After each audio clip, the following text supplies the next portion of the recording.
قياما وقعودا وعلى جنوبهم ويتفكرون في خلق السماوات والأرض ربنا ما خلقت هذا باطلا سبحانك فقنا عذاب النار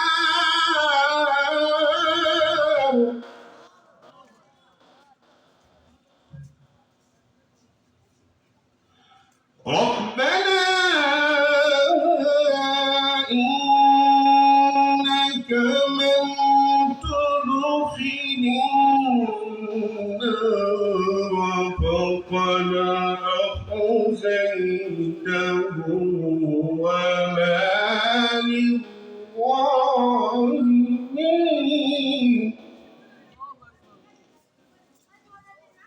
وما للظالمين من أنصار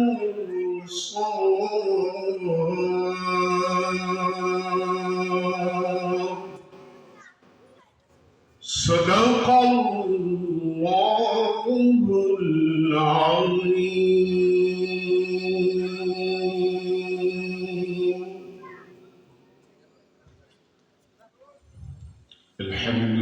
العظيم.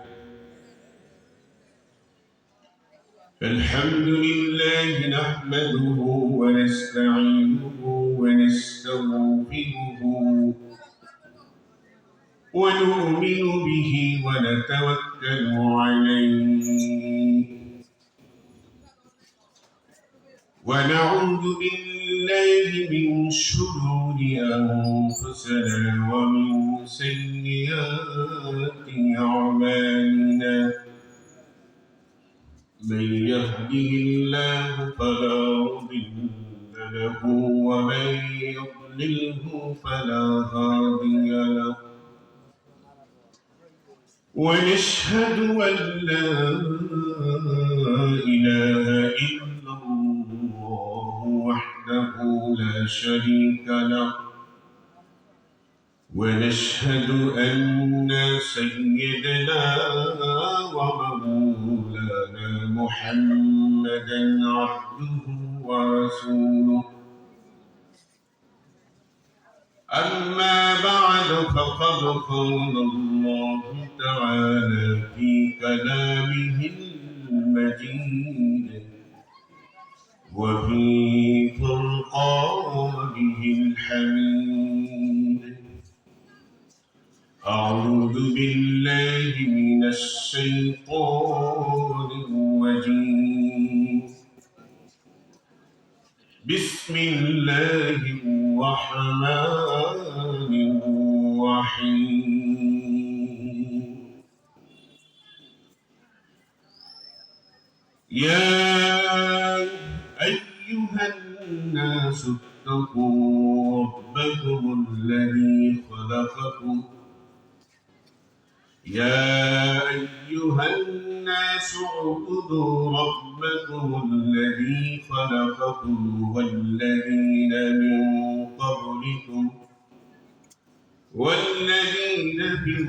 قبلكم لعلكم تتقون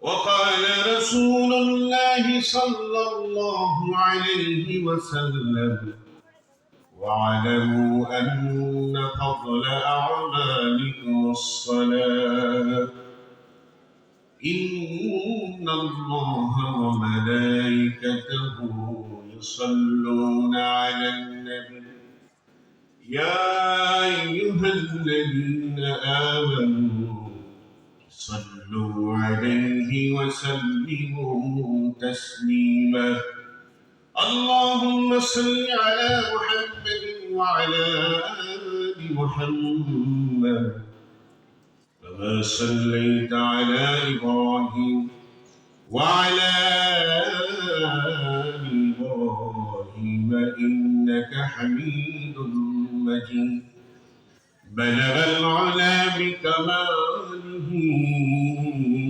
كشف الدجى بجماله حسنت جميع خصاله صلوا عليه وآله لا إله إلا الله لا إله إلا الله لا إله إلا الله لا إله إلا الله محمد رسول الله صلى الله عليه وسلم আকবরপাড়া Hafizia tilapia মাদ্রাসার ৫৪তম বাৎসরিক ওয়াজ মাহফিলের সম্মানিত মুহতারাম সভাপতি সাহেব, মুআজ্জাজ উলামায়ে কেরাম, বিন্দুরিদি সর্বস্তরের ভাই ও মা ও বোনেরা, আসসালামু আলাইকুম ওয়া রাহমাতুল্লাহ। সালামের জবাব খুবই আওয়াজটা ছোট হয়েছে। জোরে সরে বলি যে মানুষ যেন শুনে যে ভিতরের লোক আছে। আবারও বলেন আসসালামু আলাইকুম ওয়া রাহমাতুল্লাহ। আলহামদুলিল্লাহ, আপনারা সবাই ভালো আছেন তো? আল্লাহ পাকের শুকর যে আল্লাহ পাক আমাদেরকে সুস্থ অবস্থায় জালিসুর রহমান বেহেশতের বাগানে কিছু সময়ের জন্য আমাদেরকে বসা কোরআন হাদিসের আলোচনা পড়ার এবং শোনার তৌফিক দান করেছেন, সেজন্য শুকরিয়া আদায় করি, বলুন আলহামদুলিল্লাহ। আমি সংক্ষিপ্ত সময়ের মধ্যে আমি কিছু কথা আপনাদের সামনে বলবো। বয়ান, গুরুত্বপূর্ণ তাকরীর পেশ করবেন দাওয়াতি মেহমান যারা আছে। সংক্ষিপ্ত সময়ের মধ্যে যেন আল্লাহ পাক দ্বীনি কথাগুলো, সহি কথাগুলো আমাদের সবাইকে আমলের নিয়তে পড়ার এবং শোনার তৌফিক দান করে। এজন্য আল্লাহ পাকের কাছে আমরা তার আল্লাহ পাক যেন আমাদেরকে কবুল করে, সকলে বলেন আমিন। যুগে যুগে পৃথিবীতে আদম থেকে যত পয়গাম্বর এসেছে, কথাগুলো খুব খেয়াল করে শুনবে। আমি সংক্ষিপ্ত সময়ের মধ্যে কিছু কথা বলব। পৃথিবীতে সৃষ্টির পর থেকে নিয়ে, আদম থেকে নিয়ে নবী মুহাম্মদ রাসূলুল্লাহ সাল্লাল্লাহু আলাইহি সাল্লাম পর্যন্ত তিনি হচ্ছেন সর্বশেষ নবী। ওয়া খাতামান নবিয়্যিন, নবীদের ধারাবাহিকতায় আল্লাহ পাক যত পয়গাম্বর পৃথিবীতে পাঠিয়েছেন, তাদের ধারাবাহিকতায় সর্বশেষ নবী হচ্ছে আমাদের নবী। কাদের নবী? কাদের নবী? আমাদের নবী। তিনি হচ্ছেন কি? মুহাম্মদুর রাসূলুল্লাহ সাল্লাল্লাহু আলাইহি সাল্লাম। তার আগে অনেক পয়গাম্বর দুনিয়াতে এসেছে। কোরআনে কারিমে 25 জন নবীর নাম সরাসরি এসেছে। ওইদিকে আমি যাচ্ছি। সকলেই তাদের দুইটা দাওয়াত নিয়ে, মিশন নিয়ে তারা এসেছে। আল্লাহ পাকের পক্ষ থেকে দুইটা জিনিস তারা পেয়েছে। পয়গাম্বররা কেন এসেছেন? যখনই দেখছেন তার উম্মতের মধ্যে পথভ্রষ্ট, অবহেলিত, সমাজের মধ্যে বর্বরতা, অপকর্ম, গুনাহ সমাজের মধ্যে যখন সীমাহীনভাবে ছড়িয়ে গেছে, উম্মতকে পথভ্রষ্ট থেকে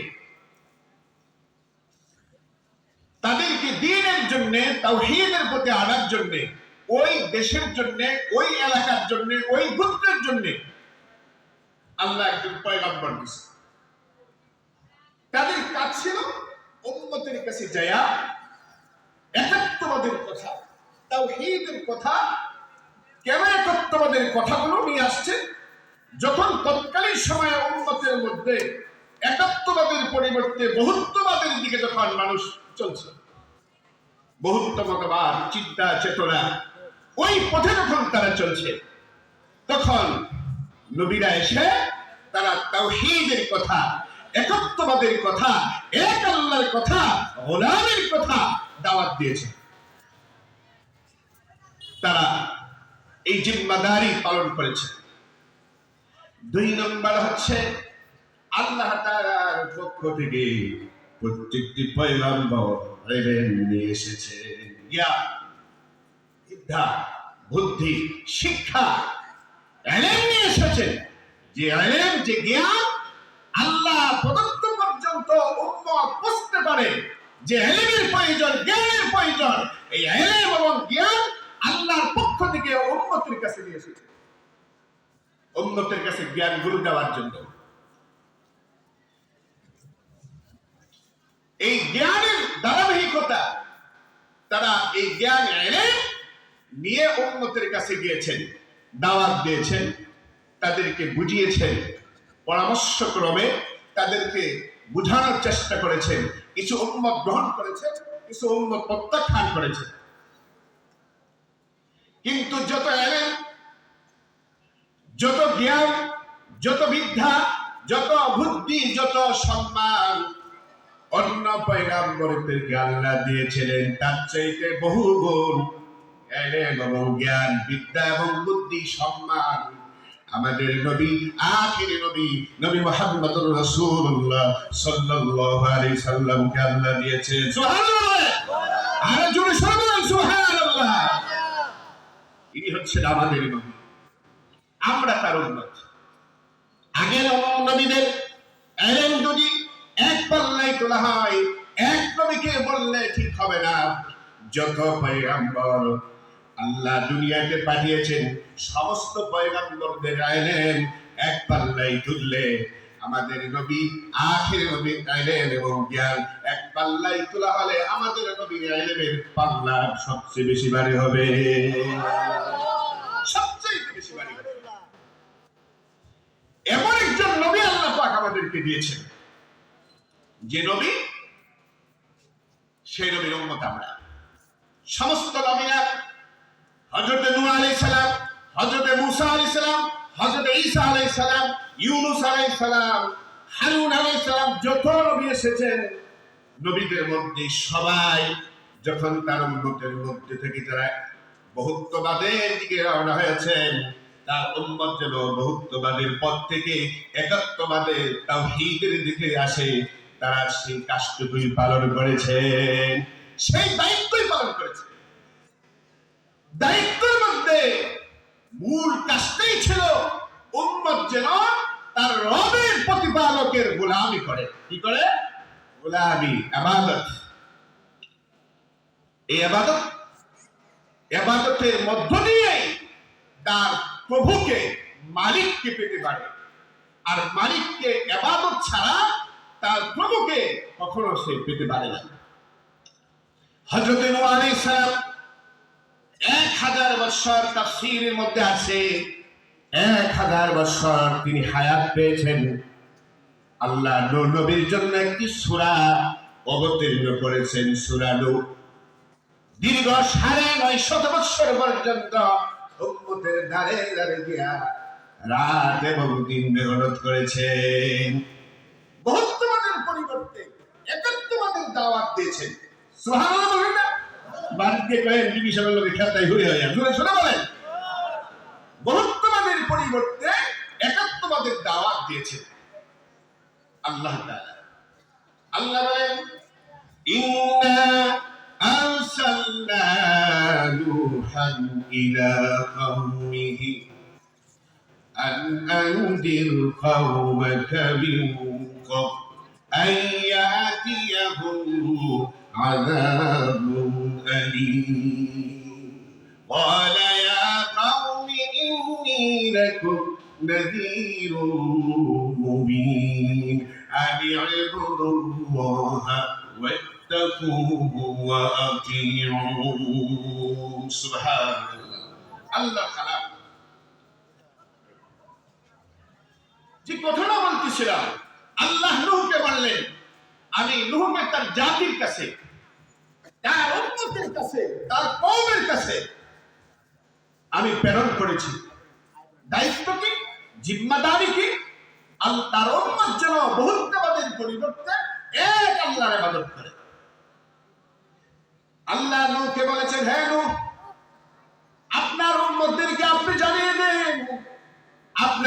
উম্মতকে আপনি জানিয়ে দেন, এই মেসেজটুকু দেন, যাতে করে আপনার উম্মত আমি আল্লাহর পক্ষ থেকে আযাব আসার পূর্বেই যেন আপনার উম্মত সাবধান হয়ে যায়, একদম সতর্ক হয়ে যায়।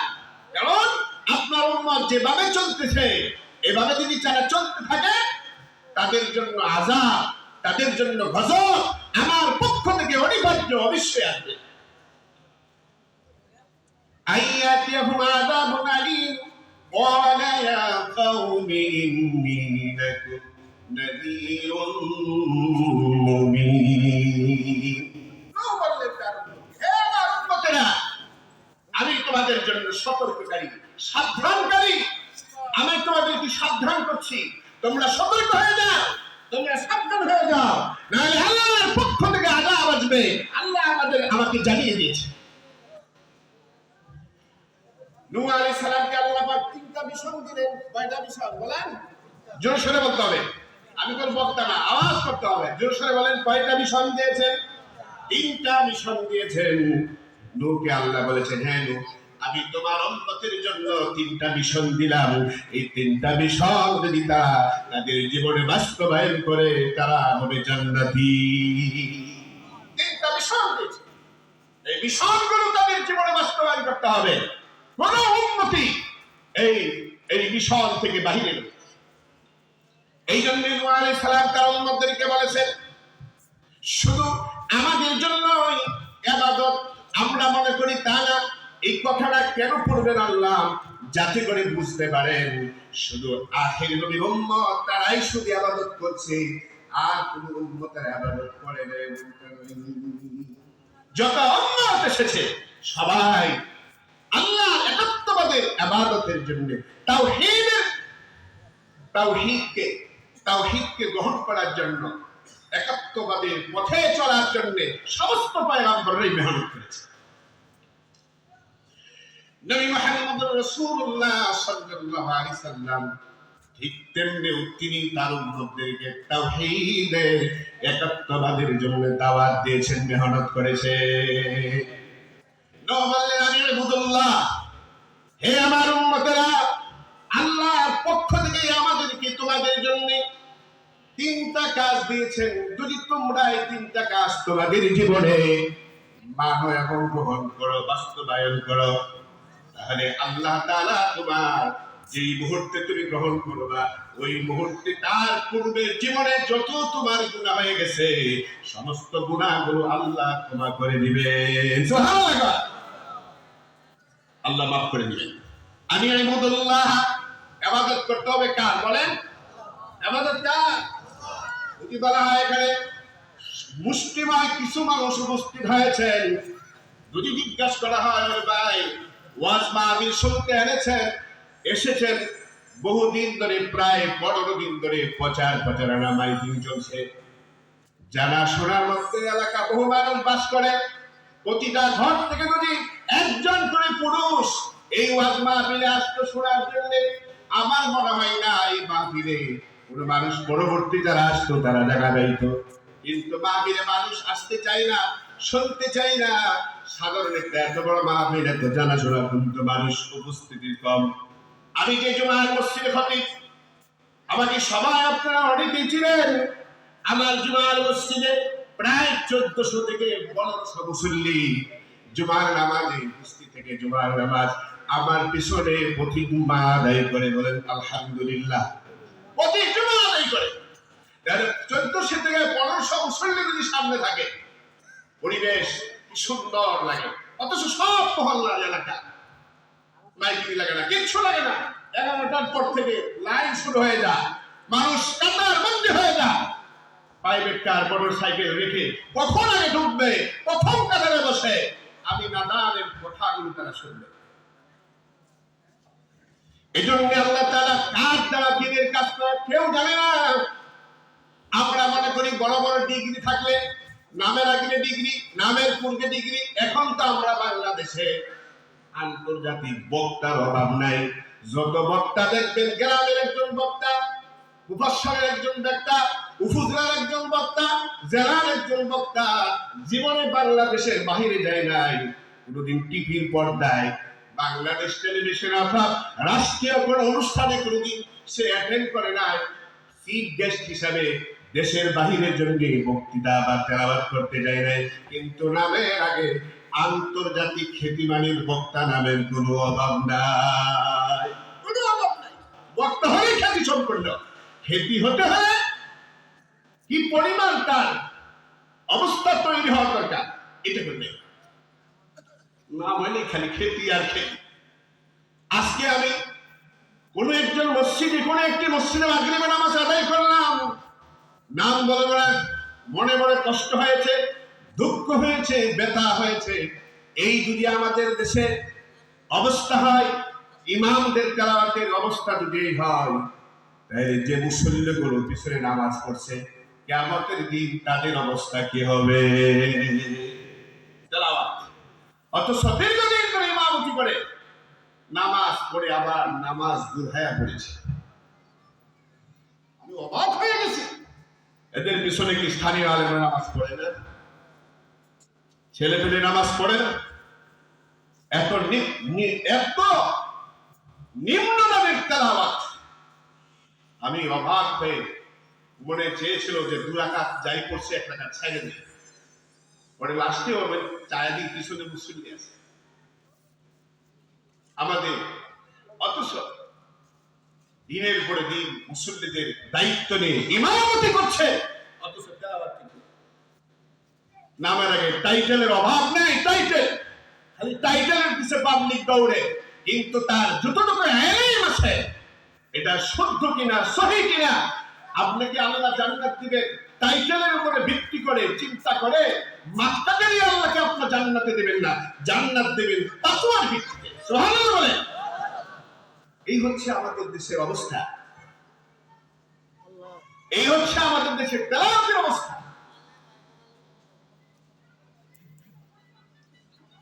বাদশা সালাউদ্দিন আইয়ুবী একজন বড় আশিক রাসূল ছিলেন, একজন দ্বীনের দায়ী ছিলেন। বহু বহু মানুষ, বহু দ্বীনের বড় বড় দায়ীগুলো, বড় বড় মুহাজির তারা ছিলেন। বড় বড় মুহাজির মুকাবিরদের দ্বারা আল্লাহ তাআলা বাদশা সালাউদ্দিন আইয়ুবী সাধারণ একজন আল্লাহর আশিকের দ্বারা যা কাজ করিয়েছেন দিনের কাদের দ্বারা করার নাই। বাইতুল মুকাদ্দাস তার দ্বারা আল্লাহ পাক হিংস্র জাতি থেকে, পদভ্রষ্ট জাতি থেকে বাইতুল মুকাদ্দাস উদ্ধার করছিলেন বাদশা সালাউদ্দিন আইয়ুবীর হাতে। দ্বীনের কাজ কার দ্বারা হয়, দ্বীনের প্রচার কার দ্বারা হয়, দ্বীনের ইলম তার প্রচার প্রসার কার দ্বারা হয়, এটা কেউ জানে না, একমাত্র আল্লাহ জানে। আল্লাহ যাকে পছন্দ করে তার দ্বারাই দ্বীনের কাজগুলোর সাথে আল্লাহ জড়িয়ে রাখে। কিন্তু আমরা মনে করি যে নামের আগে টাইটেল থাকলে বলা হয় উনি বড়। যে কথাটা বলতেছিলাম, আমি ইবাদুল্লাহ ওয়াত্তাকু,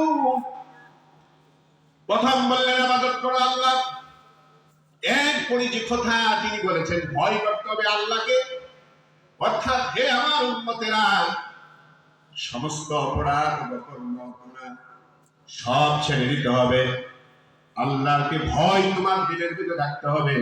যখন কোন মানুষের দিলের ভিতরে ভয় থাকে ওই মানুষ গুনাহ করতে পারে না, গুনাহ করতে হবে। ওয়াতিউন, আমার অনুসরণ করো, আমাকে মানো, আমি তোমাদের পয়গম্বর, এটা স্বীকার করো, এটা তোমরা স্বীকৃতি দাও। 3টা কাজ যদি তুমি মানো আর করো, গ্রহণ করো, আল্লাহর পক্ষ থেকে আমার উম্মতের তোমাদের জন্য যে মেসেজ আল্লাহ দিয়েছেন তাও জানিয়ে দেন। ইয়াগফির লাকুম মিন যুনুবিকুম, আল্লাহ তোমাদেরকে জানিয়ে দিয়েছেন যদি তোমরা মানে নাও, আল্লাহর ইবাদত করো, ভয় করো, আর আমি যে নূহ নবী আল্লাহর পক্ষ থেকে তোমাদের কাছে পাঠিয়েছেন পয়গম্বর হিসাবে, আমাকে স্বীকার করো। যখন তুমি মানবা, ভয় করবা, স্বীকার করবা, ওই মুহূর্তে আল্লাহ তোমার মাফ করে দিবে। সুবহানাল্লাহ। জীবনে সব গুনাহ মাফ করে দেওয়ার মালিক কে বলে? আল্লাহ। আল্লাহ যদি ক্ষমা করে দেয় আমাদেরকে, কারোর কাছে কি আল্লাহ জিজ্ঞাসা করতে হবে? এই জন্যই আল্লাহ রাব্বুল আলামিন কিয়ামতের ময়দানে, কিয়ামত যখন শুরু হবে, মানুষের বিচার কার্যক্রম যখন শুরু হয়ে যাবে, মানুষের যখন দুনিয়া, যখন পৃথিবী যখন ধ্বংস হয়ে যাবে, কিয়ামতের ময়দানে যখন আল্লাহর বিচার কার্য আরম্ভ হয়ে যাবে, কুরআন কারীম তেলাওয়াতের মধ্য দিয়া বিচার কার্য শুরু হবে। আর যে কোরআন কারীম থেকে যে সূরা, যে কোরআন আয়াত তেলাওয়াত করবেন, তাহলে সূরা নূর। সুবহানাল্লাহ বলে। আর সেই কোরআন কিয়ামতের ময়দানে কেউ তেলাওয়াত করবে না, কেউ সাহস পাবে না, কারো অনুমতি নাই, একমাত্র তিনি তেলাওয়াত করবেন। পৃথিবীর মধ্যে, গোটা দুনিয়ার মধ্যে যত এলেন আল্লাহ দিয়েছেন, সম্মান যত বেশি দিয়েছেন, এলেমের দিক দিয়া মর্যাদা আল্লাহ যাকে দিয়েছেন, তিনি হলেন নবী মুহাম্মদুর রাসূলুল্লাহ সাল্লাল্লাহু আলাইহি সাল্লাম। তিনি কোরআন কারীম তেলাওয়াত করবেন কিয়ামতের ময়দানে। তার তেলাওয়াতের পরে কিয়ামতের ময়দান উদ্বোধন হবে, এরপরে বিচার কার্যক্রম শুরু হবে। সুবহানাল্লাহ। আল্লাহর কালাম তেলাওয়াত করবে। এই তেলাওয়াত, এটা তো কোরআন, তার উপর অবতীর্ণ হয়েছে। আর তিনি যে কিয়ামতের ময়দানে তেলাওয়াতের মধ্য দিয়ে উদ্বোধন করবেন, তিনি হচ্ছেন আমাদের নবী, নবী মুহাম্মদ রাসূলুল্লাহ সাল্লাল্লাহু আলাইহি ওয়াসাল্লাম।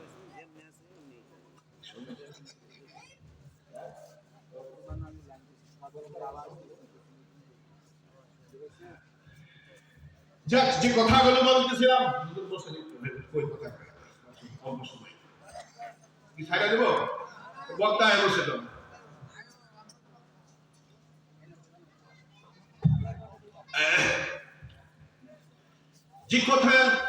যে কথাটা আমি বলতেছিলাম, প্রত্যেকটা নবী এই কথাই পালন করেছেন, দায়িত্ব পালন করেছেন। যে কথাটা বলেছেন, ইবাদত করব কার? আল্লাহর ইবাদত করব। ঠিকই আল্লাহ তাআলা আমাদেরকে ওই কথাই বললেন, ইয়া আইয়ুহান নাস উবুদু, হে দুনিয়ার মানুষ, হে মানব মণ্ডলী। দুনিয়ার মানুষদেরকে আল্লাহ, সৃষ্টি জগতের মানুষদেরকে, দুনিয়ার আবাদি জমিনের উপরে যারা বসবাস করে, আল্লাহ তাদেরকে বললেন, ইয়া আইয়ুহান নাস উবুদু রাব্বাকুমুল্লাযী খালাকাকুম ওয়াল্লাযীনা মিন ক্বাবলিকুম লাআল্লাকুম তাত্তাকুন। এই পৃথিবীর মানুষ, এই দুনিয়ার মানুষ, তোমরা ইবাদত করো। কার ইবাদত করব? বলেন আল্লাহ। কার ইবাদত? আল্লাহ। আমার ইবাদত করো, আমার গোলামি করো। সুবুদু রাব্বাকুমুল্লাযী খালাকাকুম। আল্লাহ পাক যে নির্দেশ আমাদেরকে দিলেন, এই কথাটা পরবর্তী জানিয়ে দিলেন, এই ইবাদতের নির্দেশ, গোলামির নির্দেশ শুধু আমি আল্লাহ তোমাদেরকে দেই নাই, তোমাদের পূর্বে যারা ছিল তাদেরকেও আমি আল্লাহ এই নির্দেশ দিয়েছি। সুবহানাল্লাহ বলে। কেন আমি আল্লাহ তাআলা কেন এই নির্দেশ দিলেন? ইবাদতের কথা কেন বললেন? নামাজের কথা কেন বললেন? রোজার কথা কেন বললেন? হজের কথা কেন বললেন? যাকাতের কথা কেন বললেন? গোলামির কথা কেন বললেন? এই জন্যই আল্লাহ বলেছেন যাতে করে তোমরা ইবাদতের মধ্য দিয়ে তাকওয়া অর্জন করতে পারো। সুবহানাল্লাহ। যাতে করে তোমরা ইবাদতের মধ্য দিয়ে, আমার গোলামির মধ্য দিয়ে তাকওয়া অর্জন করতে পারো। তাহলে বড় দাম হচ্ছে তাকওয়া, বড় দাম কিয়ামতের ময়দানে। আর আল্লাহ পাকের কাছে মানুষের বংশের, শিক্ষার, লেভেল কোনো যত মূল্যায়ন আছে, এইগুলো আল্লাহর কাছে বিবেচনা নয়, মুখ্য কোনো বিষয় নয়। আল্লাহ দেখবেন বান্দা এবং বান্দির মধ্য থেকে তাকওয়া কার বেশি, তাকওয়া কার বেশি, পরহেজগারি কার বেশি। যার যত তাকওয়া বেশি হবে, যার যত পরহেজগারি বেশি হবে, তার মর্যাদা তত বেশি হবে। সুবহানাল্লাহ। এই জন্যই আল্লাহ তাআলা বললেন ইবাদত করতে হবে আল্লাহ। ইবাদতের মধ্যে সর্বোত্তম ইবাদত হচ্ছে নামাজ, আর এটা হচ্ছে শারীরিক ইবাদত। নামাজের মধ্য দিয়ে, ইবাদতের মধ্য দিয়ে তার দাবি পূরণ করতে হয়। নামাজ আল্লাহ আমাদের উপরে ফরজ করেছেন, নারীর উপরে ফরজ করেছেন, পুরুষের উপরে ফরজ করেছেন। যখন মানুষ তার বুঝে ভালো মন্দ সে আকল হয়, জ্ঞান হয়, তখনই তার উপরে নামাজ ফরজ হয়ে যায়। আল্লাহ আমাদের উপরে নামাজের জন্য ফরজ করলেন, কি বললেন? وما خلقت الجن والإنس إلا ليعبدون। জিন এবং ইনসান তারা কি করবে? আমার ইবাদত করবে। আমি তো সৃষ্টি করেছি তাদেরকে একমাত্র আমার ইবাদতের জন্য, আমার গোলামের জন্য তো তাদেরকে আমি দুনিয়াতে বানাইলাম, সাজাইলাম, পাঠাইলাম। আল্লাহর গোলামি করবে মানুষ, আল্লাহ এটা চায়। আর এই গোলামের দাবি পূরণ হবে নামাজের মধ্য দিয়ে। দেখেন আজকে মহল্লার ভিতরে একটা মসজিদ, এই মহল্লাতে শতে শতে মানুষ বাস করে।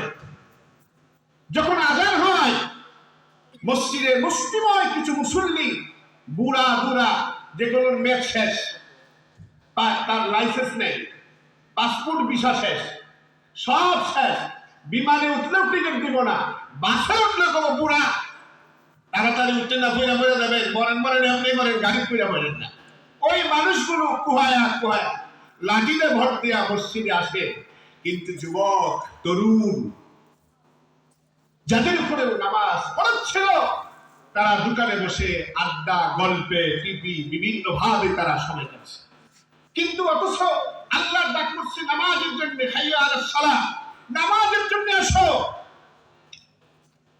নামাজ, হাইয়া আলাল ফালাহ, নামাজ আমি আসলে কি হবে?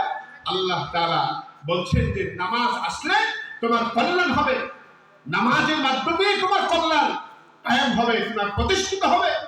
নামাজের নামাজ ইমাম বলতেছে হাইয়া আলাস সালাহ,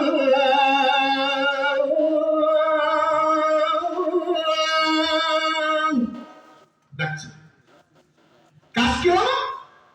আমার আশা কোথায়? আসা মসজিদে আসা। কিসের জন্য আসবো? ইবাদত, নামাজ, ইবাদতের জন্য আসবো। ইবাদত যদি আমি করি, আর আমি যে মুসলমান, আমি যে একজন মুমিন, আমি যে মুসলিম, এটার পরিচয় হবে নামাজের মধ্য দিয়ে। আল্লাযীনা ইউকিমুনাস সালাহ, الذين يقيمون الصلاة ومما رزقناهم ينفقون। যারা নামাজ কায়েম করবে, নামাজ প্রতিষ্ঠা করবে, নামাজ পড়বে মসজিদে এসে, এই নামাজ না জুমার দিন আসলেন, জুমার নামাজ পড়লেন, সারা সপ্তাহ খবর নেই। নামাজ কায়েম করতে আল্লাহ বলেছেন, পড়তে বলেন নাই, কায়েম করো, নামাজ প্রতিষ্ঠা করো। অর্থাৎ যে জিনিসটা সমাজে প্রতিষ্ঠিত আছে সেটাই কায়েম বলা হয়, সেটাই প্রতিষ্ঠিত বলা হয়। নামাজ ধর্ম ছাড়বা না, পড়তে হবে, শুরু হয়ে গেছে, এটা ছাড়া যাবে না। নারী এবং পুরুষ হাতল সবাই নামাজ পড়তে হবে। আল্লাযীনা ইউকিমুনাস সালাতা ওয়া মিম্মা রাযাকনাহুম ইউনফিকুন। আল্লাহর দেওয়া দান। নামাজ হচ্ছে শারীরিক ইবাদত, আর এই ইবাদত শারীরিক ইবাদত করতে হবে, অর্থনৈতিক ইবাদত করতে হবে। আপনাকে জীবনটা দিয়েছেন কে? বলেন আল্লাহ। নিঃশ্বাস ছাড়তেছি, কথা বলতেছি, এটার ক্ষমতা দিয়েছেন কে? বলেন কে দিয়েছেন? আল্লাহ। এটার হক আদায় করতে হবে নামাজের মধ্য দিয়া। এরপরে আল্লাহ পাক আপনাকে রিজিক দিয়েছেন, রিজিকের মালিক আল্লাহ। আপনাকে অর্থ সম্পদ দেখভালের জন্য দায়িত্ব দিয়েছেন। এখান থেকে দেওয়া সম্পদ থেকে আল্লাহ রাস্তায় খরচ করতে হবে, দান করতে হবে, ব্যয় করতে হবে, কি বলতে করা যাবে না। মানুষ চিনা যায়, এই মানুষটা কেমন মানুষ, এই মানুষের লেবাস দিকে চেনা যায় না, পোশাক দিকে চেনা যায় না, তার চেহারা দিকে চেনা যায় না, তার আচরণ দিকে চেনা যায় তখন, যখন এই মানুষটা কেমন ভালো, কেমন দিনদার, কেমন মুত্তাকি, কেমন পরহেজগার, কেমন খুদাবিদ, আল্লাহকে কেমন ভালোবাসে, কোরআনকে কেমন ভালোবাসে। সালাম আলাইকুম দিবেন, হাদিস করে দিবেন, দেখবেন মুখ বিষ করব, আমার মনে হয় 6 মাস ধরে বুড়ো খায় না, মুখটা একবার শুকিয়ে গেছে, মুখটা বিষ করে দিবে, মলিন করে দিবে, মাথাটা তল বাদে বিষ বাদে বই থাকে। আসসালামু আলাইকুম, আসসালামু আলাইকুম, মাথা রাঙবে, কিছু কইবে বুঝো তো আইসেন মাদ্রাসা কালেকশন আমরা কালেকশন দেখবেন তার লেবাস, বড় দাড়ি, পোশাক, ইসলামী পোশাক, পাঞ্জাবি পরা। একজন মানুষ দিনের জন্য গেছে সামিল করার জন্য, আপনার সম্পদ আছে বিদায় তো আপনার কাছে গেছে না, বুঝতে না, সমর্থ আছে বিদায়। একজন ভিক্ষুক, একজন ছেলে তার কাছে যান, আপনারা শুনে অবাক হয়ে যাবেন। আমার ভিক্ষুকরাও শুক্রবার দিন দেয়া যায়, মনে হয় আমার বিশ্বাস হয়। ভিক্ষুকরাও আমার জুমার দিন টাকা যে হুজুর দোয়া করে এই দেশের দোয়া করলে তো 50 টাকা দিতে চায় না, খাওয়ায় টাওয়ায় পেটটা বলে হুজুর যায়। ঢাকা শহরের ভিক্ষুকরা সর্বনিম্ন হাজিয়া দিয়েও 500 টাকা দেয়। আর আমি যে মসজিদের ক্ষতি, এটা ভিক্ষুকের ফ্যাক্টরি। আল্লাহ কবে হুজুর ফ্যাক্টরি তো মাল উৎপাদন করে, এখানে কিন্তু ভিক্ষুকের ফ্যাক্টরি উৎপাদন হয়নি। ভিক্ষুকের ফ্যাক্টরি কেমন? আমার মসজিদ হলো ঢাকার রাজধানীতে যেমন বনানী কেন্দ্রীয় কবরস্থান, জুড়াইন কেন্দ্রীয় কবরস্থান, তারপরে আপনার এই কালসি কবরস্থান, এটা একটা সেন্ট্রাল কবরস্থান, অনেক বিশাল বড়, গরিব ধনী মধ্যবিত্ত উচ্চবিত্তি স্বাস্থ্যে ক্ষমতাশীল বড় বড় মানুষের আসে। এই ফজরের আজানের আগে লাইন বুকিং দেয়, কার আগে কোন ফকির বইব,